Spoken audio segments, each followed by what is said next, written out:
오늘은 이 미가의 그 우상, 미가가 섬겼던 우상, 그리고 그것이 나중에 단지파의 우상이 되었던 그 과정.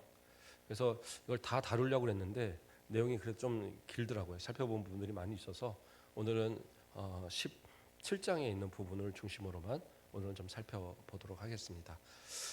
이야기의 시작은 그 에브라임 산지에 사는 미가라 하는 사람들로부터 시작하게 됩니다. 우리가 지금 새벽에 미가서를 살피고 있는데 그 미가가 이 미가가 아니에요. 예, 이름이 같다고 같은 건 아닙니다. 이름의 뜻은 같죠. 예, 그 이름의 뜻은 같은데 그 누가 이제 여호와 같은 이가 누가 있을까 뭐 이런 의미예요. 미가라는 뜻이. 그런데 이 미가라는 이름이 나온다고 다 똑같은 것이 아니고 성경에 뭐 그 신약에서도 유다라는 이름이 나온다고 다 유다는 아니고 그렇죠? 그래서 똑같은 이름들은 참 많이 있습니다. 그런데 이제 이 미가라는 사람이 어디에 살았느냐면 에브라임 산지에 살았다라고 나와요. 그렇죠? 18장 1절에 보면 17장 1절에 보면 에브라임 산지에 미가라 이름하는 사람이 있었더니, 그러니까 이 사람은 에브라임 사람이에요. 에브라임 족속의 사람입니다. 그런데 이 사람이 어머니의 돈을 훔쳤어요. 어머니의 돈을 은 1,100개를 훔쳤습니다. 예. 1,100개가 작은 양이냐? 아주 상당히 큰 액수입니다. 그냥 오늘날은 은의 가치가 너무 적으니까 지금 가치로 해도 그래도 많은 돈이에요. 근데 이 당시에 은의 가치는 거의 금하고 한 절반 정도까지 그 가격대가 높았거든요. 지금은 보니까 은 한 돈 뭐 3,000원, 몇천 원 그러더라고요. 근데 금은 30만 원 막 넘잖아요. 그러니까 그 차이가 워낙 큰데 이때는 한 절반 정도 그 정도의 가치였던 것 같아요. 금보다는 좀 낮은. 그래도 1,100이라고 그러면 상당히 많은 양입니다. 그래서 그 돈을 아들이 훔쳤는데 이야기를 이렇게 가만히 읽어보면 서로 달리 살았던 것 같아요. 그러니까 집을 서로 이렇게 옆집에서 살았든지 뭐 이렇게 해서 아들이 집에 와 보니까 어머니가 이렇게 꽁쳐놓은 이 은이 이만큼이 이제 보화가 있는 거예요. 그러니까 옳다구나, 이거 내가 갖다 써야지 하고 이제 훔쳐갔어요. 훔쳐갔는데 어머니가 그 훔쳐간 거를 막 찾다가, 야 아들아, 너 그거 못 봤냐? 아, 예, 못 봤는데요. 야, 그 어떤 놈이 와서 했는지 막 그러면서 이제 저주를 퍼붓기 시작하는 거예요. 그 다리 몽둥이를 부러뜨릴까? 뭐 아니면 무슨 이 천벌을 내리게 할까? 뭐 번개가 맞아서 뭐 콩 볶듯이 튀겨 먹을까? 뭐 별 욕을 다 하면서 이제 막 그 저주를 퍼붓어 내고 있는 거예요. 그러니까 그 얘기를 가만히 듣다가 이 도저히 안 되겠는 거예요. 그래도 엄마가 막 그 아들을 저주하는 모습을 어떻게 보고 있겠어요. 그러니까 이 아들이 어머니, 제가 사실은 그 돈을 가져갔습니다. 제가 좀 필요해서 잠깐 쓰고 갖다 놓으려고 했는데 어머니 죄송해요. 그리고 이제 그 돈을 다시 갖고 온 거예요. 근데 이제 그때 아차 싶은 거예요. 엄마가 생각을 했어야죠. 예. 아들이 훔쳐갈 수도 있다라는 것. 예. 그렇죠? 그걸 이제 생각을 못해요. 예전에 저희 작은아버지가 우리 사촌들이 맨날 그 집을 드나들었거든요. 왜냐면 교회 바로 밑에 있었기 때문에 교회 갔다가 사촌들이 다 우리 작은아버지 집에 가서 뭐 냉장고 다 털어먹고 뭐 이러면서 거기서 이제 살았는데, 우리 사촌들을 이렇게 쭉 세워놓고 하나씩 신문을 하고 있는 거예요. 집에 돈이 없어졌다 이거예요. 그래서 하나씩 이렇게 신문하다가 제가 이제 저는 늦게 나타나고 딱 갔더니 막 다들 울고 있는 거예요. 눈물 훌쩍 울면서 나는 억울해요 막 이러고 있는데, 그래서 왜 그러냐고 그랬더니 돈이 없어졌다는 거예요.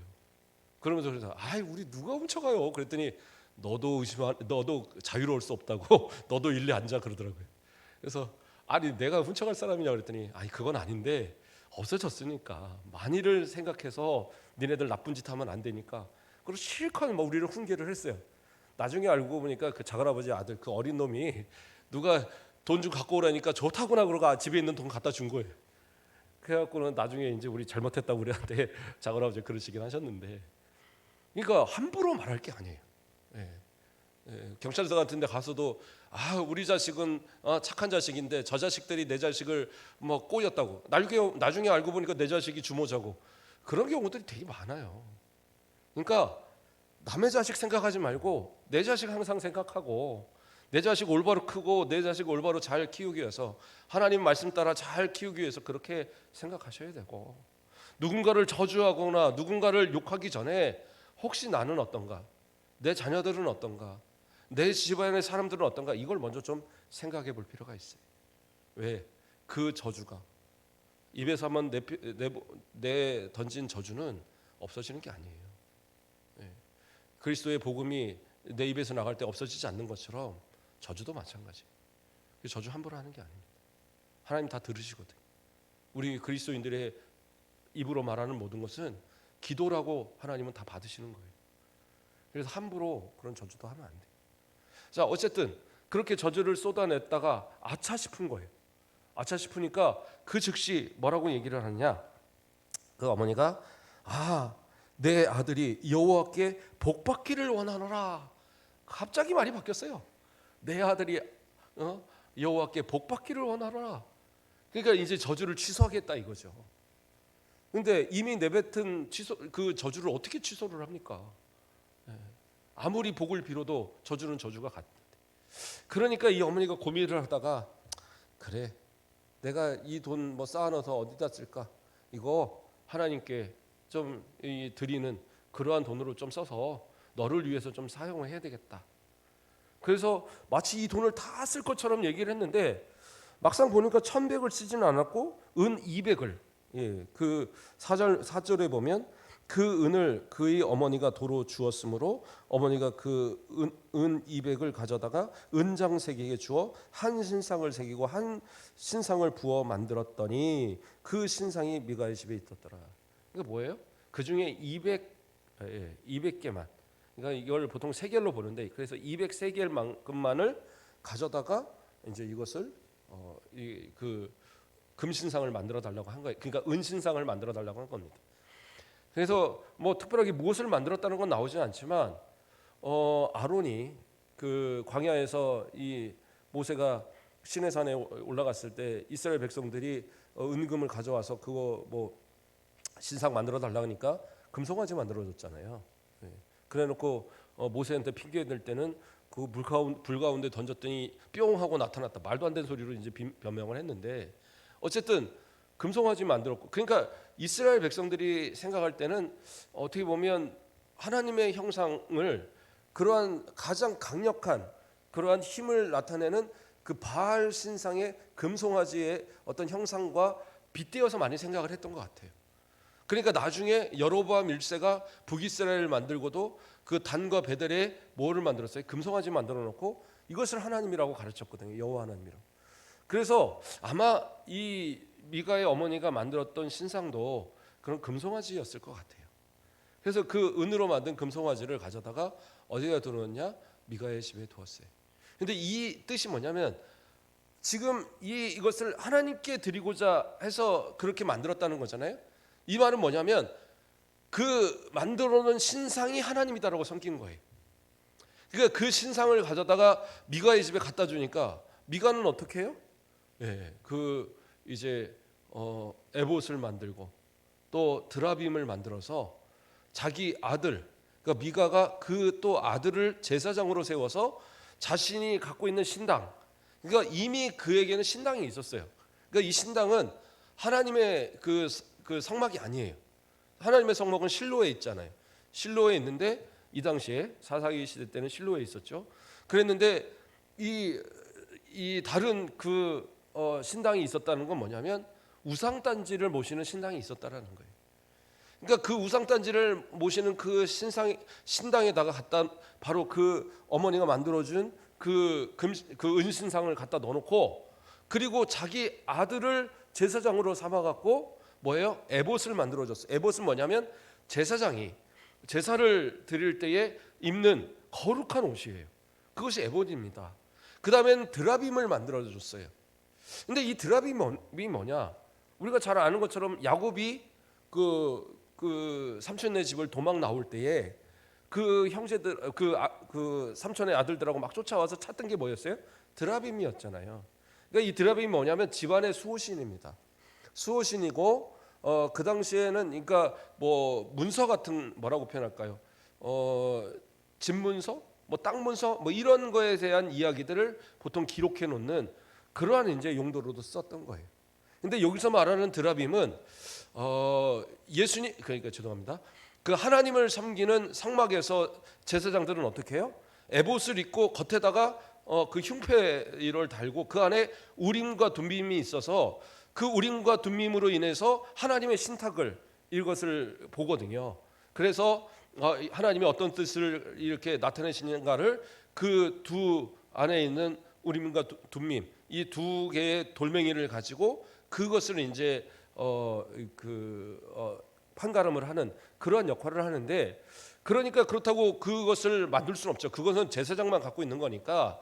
그러니까 이 미가는 이 드라빔을 통해서 이걸로 점을 치려고 했던 거예요. 그래서 어떤 점치는 도구로 뭐 옛날에 그 부채신 있잖아요. 뭐 어느 쪽으로 뭐 어떻게 되겠습니까? 이러면 이렇게 하는 것처럼 아마 드라빔을 그런 용도로 쓰지 않았을까 생각이 듭니다. 어쨌든 그렇게 해서 자기 아들을 두고 그래서 이 제사장으로서 이렇게 세워서 그곳에서 하나님을 섬기는 이거 완전 죄악을 범하는 거죠. 근데 그들은 그런 지식이 없었어요. 그런 지식이 없이 그냥 그것도 하나님 섬기는 거라고 그렇게 생각했던 겁니다. 그래서 왜 그러한 모습을 갖게 되었느냐? 그것이 성경에서 뭐라고 얘기하느냐? 그들이 아직 왕이 없었기 때문에 그들이 자기의 원하는 소원대로 그렇게 했다라고 그렇게 나오는 거예요. 그런데 이러한 이제 이러한 모습들이 그렇죠? 6절 말씀에 그때에는 이스라엘에 왕이 없었으므로 사람마다 자기의 소견에 옳은 대로 행하였더라. 그런데 이 말씀을 자칫 오해하면 어떤 뜻으로 보여지냐? 왕이 있었으면 왕이 이 나라를 통치했으면 왕이 제대로 통치해서 이런 일이 없었을 텐데 이렇게 오해할 수 있어요. 이건 그 말이 아니에요. 뭐냐? 이스라엘의 왕이신 하나님이 왕으로 계신데 그들이 하나님을 왕으로 여기지 않았다라는 거예요. 왕으로 여기지 않았기 때문에 하나님의 말씀도 듣지 않는 거예요. 그 당시에 율법에 대해서 그걸 철저하게 지켜야 된다 이런 마음 자체가 없었던 거예요. 그것이 없으니까 어떻게 해요? 자기의 소견대로 옳다고 여기는 대로 그냥 그렇게 행했던 거예요. 그리고 그것이 하나님을 섬기는 거야 하고 그렇게 섬겼던. 그렇다고 그래서 누구 하나 그때 그것을 문제 삼아 갖고 이것은 죄악이야 이럴 사람이 없었다라는 거예요. 그래서 이 이야기, 이 미가의 이야기는 사실 우리가 이제 이야기상으로 보면 삼손 이후의 이야기인가? 근데 그게 아니에요. 이거는 이스라엘 그 사사기 시대 그 사사 시대 초기에 있었던 일입니다.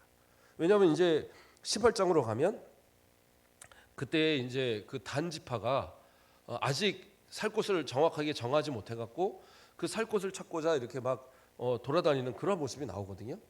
왜냐하면 원래 이제 그 베냐민 지파와 그 유다 지파, 그 에브라임 지파 요 사이에 단 지파가 원래 배정을 받았는데 그들이 이제 그곳에 있는 원주민들을 쫓아내지 못한 거예요. 그래갖고 그 산지에 아주 작은 땅만을 차지하고 있다가 결국엔 그들이 거기를 너무 이제 부족하니까 그들을 싸워서 물리칠 생각은 안 하고 저 북쪽으로 가면서 저 맨 꼭대기에 있는 지역을 이제 차지하는 그러한 이제 그 이야기가 이제 그 다음에 이어집니다. 그래서 우리가 북이스라엘 얘기할 때 보통 단과 브엘사바 이제 이스라엘 전체를 이야기할 때 단과 브엘사바 이런 얘기를 하는 이유가 원래 단의 위치가 이 중앙에 있었는데 거기가 맨 꼭대기로 가면서 가장 위에 있는 지파가 되었던 거예요. 자, 어쨌든 그래서 이 미가는 하나님을 섬긴다라는 그러한 마음으로 이것을 만들어 놓고 그리고 또 제사장을 자기 아들을 세워서 그렇게 해서 자기는 이제 하나님께 온전히 해서 복을 받을 거다 그렇게 생각을 했던 거예요. 그런데 자기가 생각했던 것 같이 복이 임하지 않았던 것 같아요. 이제 성경 더 이상 자세한 얘기가 나오지는 않지만 제대로 된 복이 안 임하고 뭔가 하는 것이 자기 뜻대로 잘 안 되는 거예요. 이게 뭐가 잘못됐을까? 그런데 이제 그때 다음 이야기가 이어집니다. 어떤 이야기가 이어지냐? 7절 말씀을 보면 유다 가족에 속한 유다 베들레헴에 한 청년이 있었으니 그는 레위인으로서 거기서 거류하였더라, 이렇게 나와요. 이 사람이 뭐예요? 유다 가족에 속한 유다 베들레헴. 이건 뭐예요? 유다 지파의 베들레헴 지역이라는 거예요. 그 베들레헴 지역에 그 한 청년이 있었는데 그 청년이 누구냐? 레위인이었다라는 겁니다. 근데 이 레위인이 8절 말씀을 보면 그 사람이 거주할 곳을 찾고자 하여 그 성읍 유다 베들레헴을 떠나, 이렇게 나와요. 그러니까 뭐예요? 그 베들레헴에 살고 있었다라는 거예요. 살고 있다가 다른 거주할 곳을 찾아서 떠났다는 얘기인데, 그러면 이것은 무슨 얘기냐면 원래 이 레위인들은 땅을 분배받지 못했어요. 아니, 못한 게 아니라 분배받지 않았어요. 왜 분배받지 않았느냐? 하나님께서 그들의 기업이 되신다. 그렇기 때문에 땅을 분배받을 필요가 없었던 거예요. 그리고 단 그 각 지파의 이 흩어진 곳에 그 지파들이 자신들 가운데 일정 성읍을 내놓아서 그곳에서 살게 했어요. 그곳에서 이제 이 레위인들이 살면서 이스라엘 백성들이 내는 11조, 자신들의 그 소출의 11조를 내는 것을 가지고 그들이 먹고 살았어야 됐어요. 그런데 이들이 자신들이 있던 그 성읍을 떠나서 베들레헴에 왔다라는 얘기는 뭐냐? 이 백성들이 하나님 앞에 드려야 될 의무를 다하지 않았다라는 거예요. 헌금 드리는 것이 아까워서, 예배 드리는 것이 아까워서 하나님 앞에 나아가기를 꺼렸던 그러한 모습이었다는 거죠. 그러니까 제사장들이, 레위인들이 먹고 살 것이 없으니까 레위인들이 어떻게 해요? 그 먹고 살 것을 얻기 위해서 자신들의 그 성읍을 떠나서 어떻게 해요? 여러 사람들이 모여 있는 다른 지역으로 이주한 거예요. 그게 바로 베들레헴이었고, 그 베들레헴에서 또 가족이 이렇게 자녀들을 키우다 보니까 자녀가 성장을 한 겁니다. 그러니까 청년이 이제 독립을 해야 되는데 베들레헴에서 계속 살 수가 없으니까 다른 지역을 찾아서 살 곳을 찾아서 떠나게 된 겁니다. 그러니까 이 자체가 이 당시에 온전한 신앙의 이 상태가 이스라엘 백성들이 아니었다는 것을 보여주고 있는 거예요. 자, 그래서 그 레위인은 이제 떠나서 어디로 갑니까? 바로 에브라임 산지에 있는 미가의 집에 이르렀어요. 미가의 집에 이르러서 거기서 어떻게 합니까? 10절 말씀을 그 9절 말씀을 보니까 미가가 그에게 묻되 너는 어디서부터 오느냐 하니 그가 이르되 나는 유다 베들레헴의 레위인으로서 거류할 곳을 찾으러 가노라. 그러니까 자신이 머물 곳, 자신이 머물러 살 곳을 찾아서 지금 가고 있는 레위인이다라고 얘기한 거예요. 그러니까 그때 옳았구나. 하나님께서 레위인을 보내셨구나. 이제 미가는 생각을 한 거죠. 그러니까 내가 내 아들을 제사장으로 삼았으니까 이게 문제다. 그러니까 이번에는 어떻게 해요? 그 레위인을 제사장으로 삼겠다는 거예요. 그래서 레위인한테 이제 그 제안을 합니다. 10절 말씀을 보면 그에게 이르되 내가 나와 함께 거주하며 나를 위하여 아버지와 제사장이 되라. 내가 해마다 은 열과 의복 한 벌과 먹을 것을 주리라 하므로 그 레위인이 들어갔더라. 이게 무슨 말이에요? 나와 함께 거주하며 나를 위하여 아버지와 제사장이 되라. 그러니까 제사장은 이해가 되는데 아버지가 무슨 얘기냐? 그러니까 이 당시에 제사장은 하나님께 제사를 대리해서 드리는 그런 어떤 거룩한 직분이었기 때문에 아버지와 같이 존경받는 그런 위치에 있다, 이런 의미로서 아버지란 말을 하고 있는 거예요. 그러니까 지금 미가가 사실은 이 청년이 독립해서 돌아다니는 상황이었으니까, 독립해서 살 자리를 찾는 상황이었으니까 사실은 미가보다 상당히 나이가 어린 그러한 모습일 거예요. 그런데 아버지라고 표현하는 것은 그 직분에 대한 표현을 하는 거예요. 그래서 그 직분이 거룩한 직분이라는 것을 의미해서 아버지와 제사장이 되어 달라. 그런데 그에게 주겠다고 약속하는 게 뭐예요? 해마다 은 10개. 앞에서 신상을 만든 게 뭐였어요? 은 200개였잖아요. 그런데 1년 동안에 그 제사장이 집에서 먹고 자고 옷을 그 한 벌을 받아서 입으며 살면서 받는 어떻게 보면 그 월급이라고 할까요? 연봉이 은 10개였어요. 그러니까 은이 200개는 엄청난 액수였던 것이고 또 은 1100개는 상당히 큰 액수였던 거죠. 그러니까 은 10개에 만족합니다. 저 이곳에 살게 해주세요. 그래갖고 그곳에 제사장이 되었어요. 그랬을 때에 이 레위 사람이 그 레위인이 뭡니까? 10절 11절 말씀을 보면 레위인이 그 사람과 함께 거주하기를 만족하게 생각하였으니 이는 그 청년이 미가의 아들 중 하나같이 됨이라. 그러니까 아주 평안하게 그곳에서 잘 먹고 잘 살았다. 지금 그 얘기를 하는 겁니다. 그리고 이제 미가가 그 레위인을 거룩하게 구별하며 그 청년이 미가의 제사장이 되어 그 집에 있었더라. 그리고 나서 미가가 뭐라고 얘기를 하냐면 이에 미가가 이르되 레위인이 내 제사장이 되었으니 이제 여호와께서 내게 복을 주실 줄을 아노라. 뭐라고 그래요? 이제 내게 복을 주실 줄 아노라. 그러니까 그동안 신상을 만들어 놓고 신당을 만들었고 자기 아들을 제사장으로 만들어서 열심히 제사했는데 복이 안 임한 거예요. 그런데 이제는 레위인을 세워서 제사장으로 삼았으니까 이제 나는 복을 받을 거야. 이제 우리는 잘 될 거야. 이렇게 생각했다는 거예요. 잘못된 착각이죠.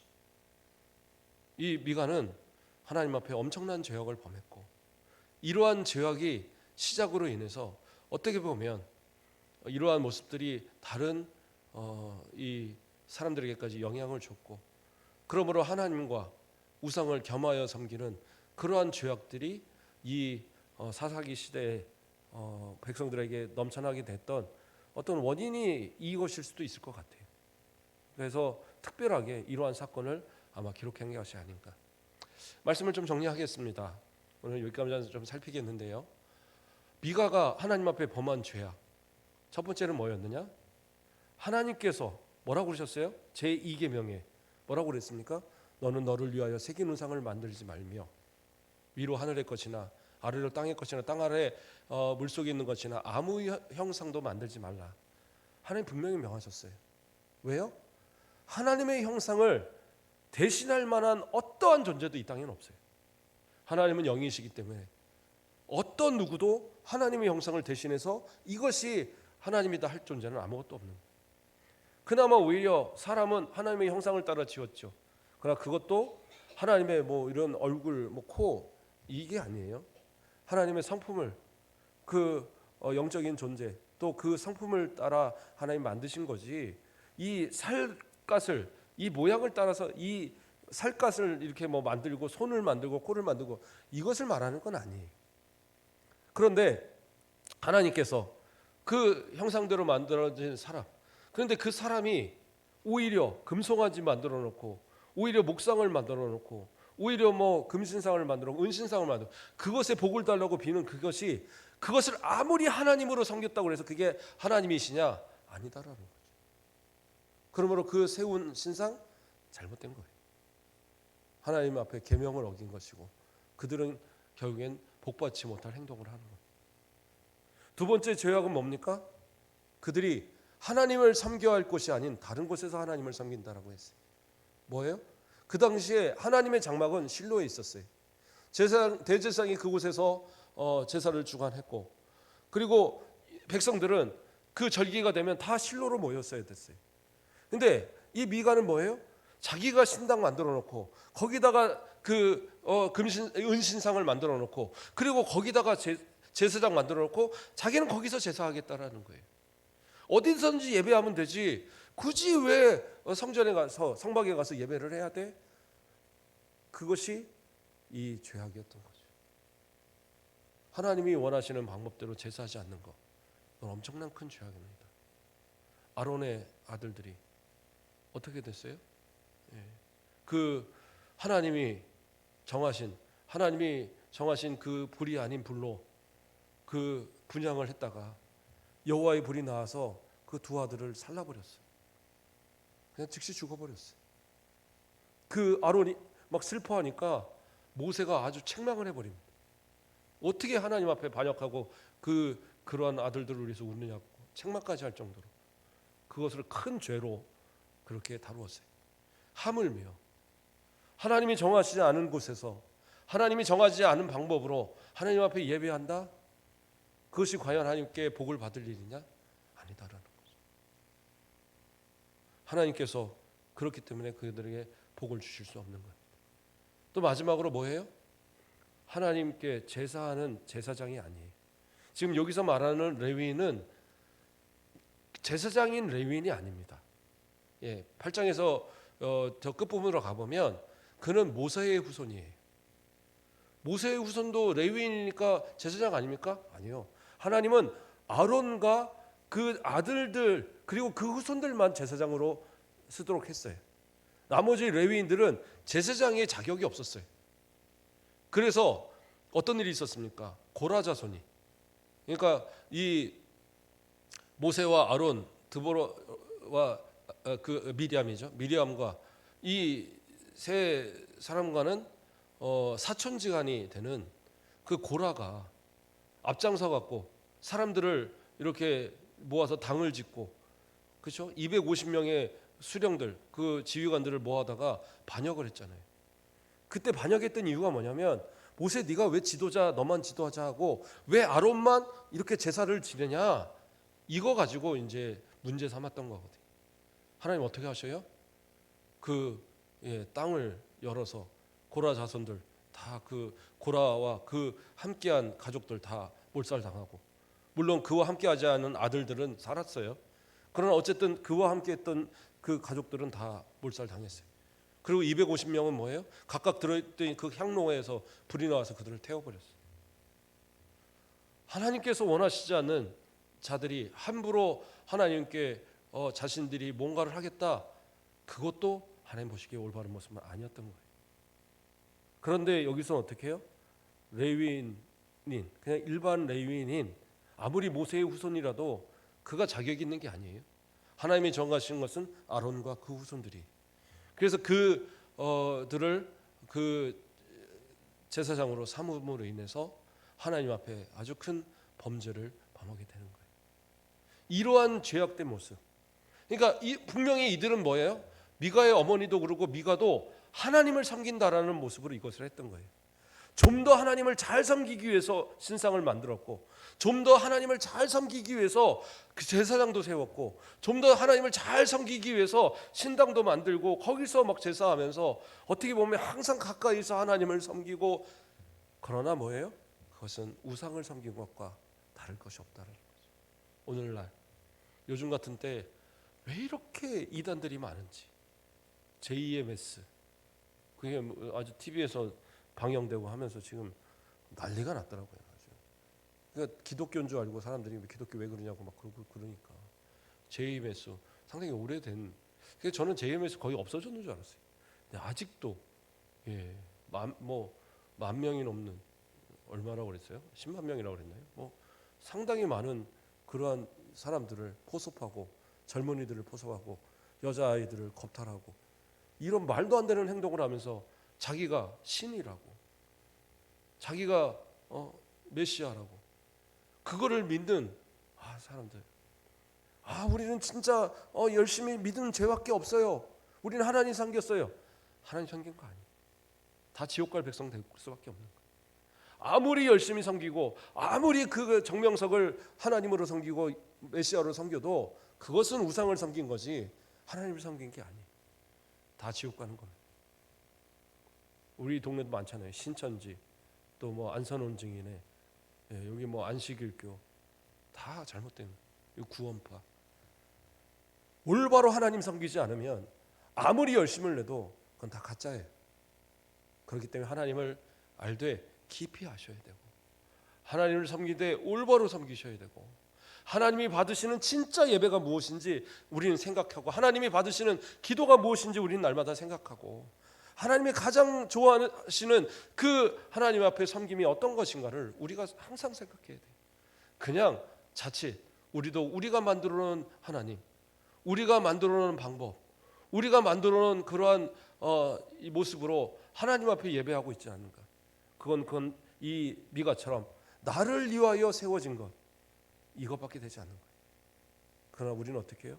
하나님을 섬기고, 하나님을 위해서, 하나님 받으실 만한 온전한 예배가, 온전한 섬김이, 온전한 기도가, 찬양이 드려지는 우리의 모습이 되어야 된다는 사실입니다. 세상 멸망할 때 함께 멸망하지 마시고 오직 믿음으로 주님을 의지하여서 끝까지 승리하시는 우리 모든 믿음의 승리자들 되길 주님의 이름으로 축복드립니다. 기도하겠습니다.